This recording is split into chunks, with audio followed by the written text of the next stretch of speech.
ஆதி பிரம்மாண்ட நாயகியாக விளங்கக்கூடிய அருள்மிகு பாடி திருவழிதாயம் சிவஸ்தலத்திற்கு உட்பட்ட கிராம தேவதையாக விளங்கக்கூடிய அருள்மிகு பிடாரி பன்னியம்மனுக்கு இன்றைய தினம் சித்ரா பௌர்ணமி தினத்தை முன்னிட்டும் அக்னி நட்சத்திர தோஷ நிவர்த்தியை முன்னிட்டும் 108 இளநீர் அபிஷேகம் மிக கோலாகலமாக நமது ஆலயத்தில் நடைபெற்றது.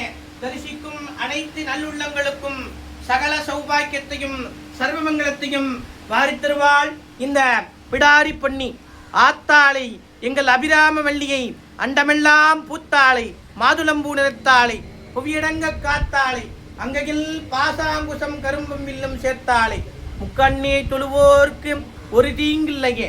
ஸ்ரீ பிடாரி பொன்னி தேவிக்கு, ஸ்ரீ பிடாரி பொன்னி தேவிக்கு, ஸ்ரீ பிடாரி பொன்னி தேவிக்கு. ஓம் சக்தி.